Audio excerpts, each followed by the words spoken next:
하시는 하나님의 말씀은 열왕기상 4장에서 6장까지 말씀입니다. 먼저 4장입니다. 4장은 솔로몬의 행정에 대해, 그리고 5장은 히람과의 교역과 및 부역의 문제를 다루고 있습니다.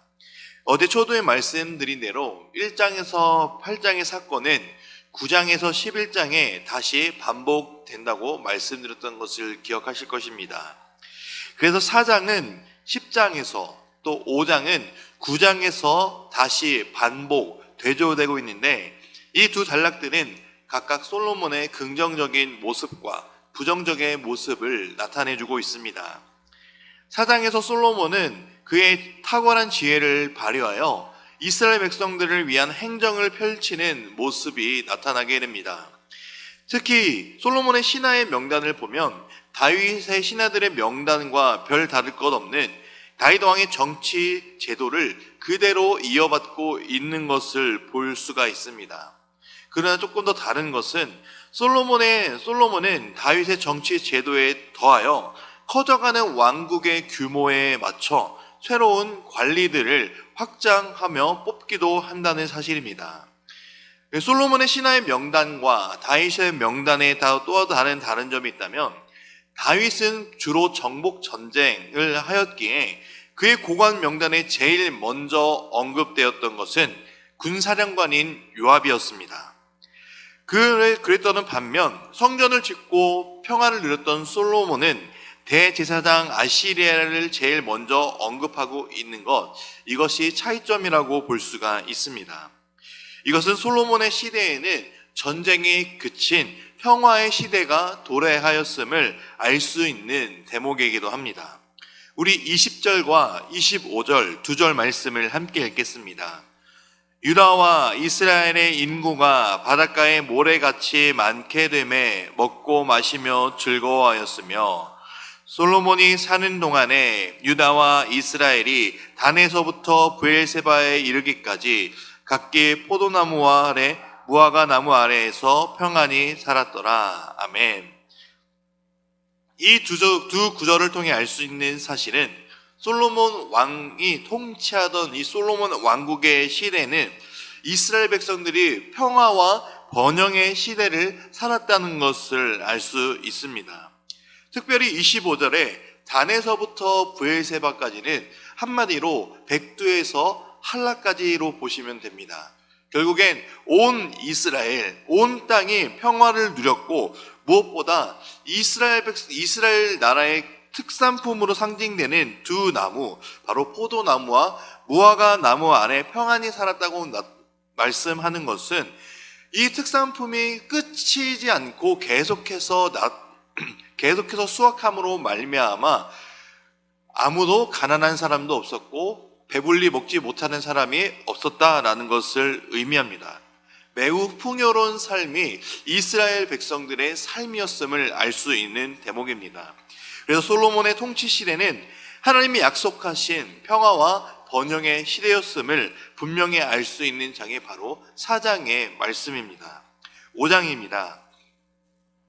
5장은 솔로몬이 성전 건축을 준비하며 나타나는 히람과의 탁월한 교역을 볼 수 있습니다. 두로왕 히람 1세는 솔로몬이 왕으로 즉위를 하자 사신을 보내 축하하는 모습을 보여주고 있습니다. 그리고 원래 히람은 다윗과 좋은 관계를 가지고 있기도 하였습니다. 그리고 솔로몬과도 좋은 관계를 유지하기를 바라는 마음으로 솔로몬이 왕으로 등극했을 때 사신을 보낸 것이었습니다. 또 솔로몬의 지배하에 있는 무역로가 히람에게 필요하였고, 또 이스라엘에게 농산물을 공급받기 원했던 이유가 있기도 합니다. 솔로몬은 히람 왕에게 성전을 지을 백향목과 나무 베는 일꾼들을 요구하며 그들에 대한 삭스를 솔로몬이 치르겠다고 또한 제안하는 모습이 나옵니다. 왜냐하면 시돈 사람들은 유능한 나무꾼과 목수들이었기 때문에 솔로몬은 하나님의 성전을 짓기 위해서 숙달된 경력자들이 와서 도와주었으면 하는 마음이 있었기 때문입니다. 이에 히람은 자기가 나무와 일하는 나무꾼들을 제공하는 대신 솔로몬 왕에게 양식을 구합니다.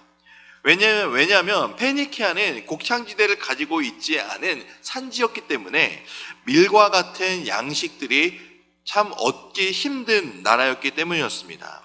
그래서 솔로몬은 히람이 요구하는 양식을 보내줄 것을 약속하였고 밀 2만 고르와 맑은 기름 20고르를 보내주는데 한 고르는 약 218리터로 굉장히 많은 양의 밀과 그 맑은 기름을 보내주었습니다. 맑은 기름은 매우 순도 높은 깨끗한 기름을 의미합니다. 이렇게 서로의 요구에 속임수나 거짓이 없이 매우 정직하고 깨끗한 교역의 활로를 뚫음으로써 서로가 만족하는 정식 계약을 맺게 되는 바로 솔로몬 왕의 탁월한 지혜로 깨끗하고 공정한 무역을 하는 장면을 볼 수가 있는 것입니다. 이제 6장입니다. 이 장은 성전을 건축하는 내용이 기록되어 있습니다. 다윗이 성전을 건축할 모든 자재를 모았고 이제 솔로몬은 하나님을 위해 성전을 짓는 것을 본격적으로 시작하는 장입니다. 9절에서 성전 기본 뼈대 공사가 끝났음을 하나님의 말씀인 솔로몬에게 임하게 됩니다. 우리 12절과 13절 말씀을 함께 읽겠습니다. 내가 지금 이 성전을 건축하니 내가 만일 내 법도를 따르며 내 율례를 행하며 내 모든 계명을 지켜 그대로 행하면 내가 내 아버지 다윗에게 한 말을 내게 확실히 이룰 것이요 내가 또한 이스라엘 자손 가운데 거하며 내 백성 이스라엘을 버리지 아니하리라 하셨더라. 아멘. 여기서 하나님은 솔로몬이 성전을 짓는 것 그 자체를 원하시는 것보다 근본적으로 솔로몬이 하나님의 법도를 따르며 인생을 하나님께서 원하시고 하나님께서 뜻하시는 것은 하나님께서 말씀하신 법도와 율례와 계명을 지켜 행하고 살아가는 것을 원한다는 사실을 알 수가 있습니다.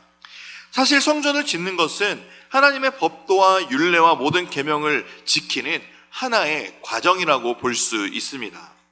하나님께서는 성전을 아무리 잘 지었다 하더라도 하나님께서 제시하시는 순종의 조건이 충족되지 않는다면 하나님의 축복은 결코 임하지 않는다라는 사실을 다시 한번 재차 강조하고 있는 것입니다.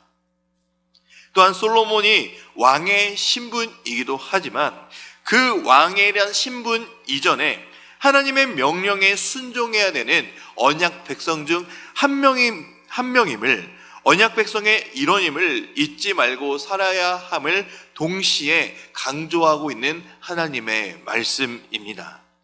결국 하나님은 하나님의 말씀에 철저하게 순종하지 않는다고 한다면 다윗과 맺은 언약과 솔로몬과 이스라엘에게 주어질 모든 축복은 무효가 될 것을 암시하고 있는 말씀이기도 합니다.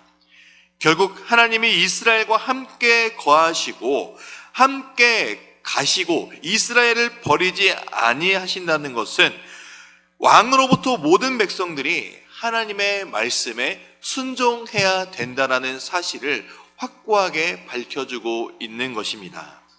이것은 솔로몬과 이스라엘 백성들을 통해 지금을 살아가는 우리들에게도 이 시대를 살아가고 있는 성도인 우리들에게도 동일하게 하시는 하나님의 말씀입니다. 순종이 제사보다 낫고 듣는 것이 수장의 기름보다 낫습니다. 이 말씀을 기억하시며 우리의 삶에 하나님의 말씀에 순종하는 삶이 얼마나 복된 것인지, 얼마나 우리의 삶이 형통하게 된다는 사실인지 이것을 기억하시면서 우리의 삶에도 하나님의 말씀에 순종하며 하나님의 말씀을 지키며 그 하나님께서 가장 기뻐하시는 삶을 살아가는 우리들의 삶이 되기를 주님의 이름으로 축복합니다. 이제 말씀을 듣겠습니다. 열왕기상 4장에서 6장의 말씀을 경청하실 때 우리에게 주시는 하나님의 음성을 들으시기 바랍니다. 주의 말씀은 내 발의 등이요 내 길의 빛이니이다. 아멘.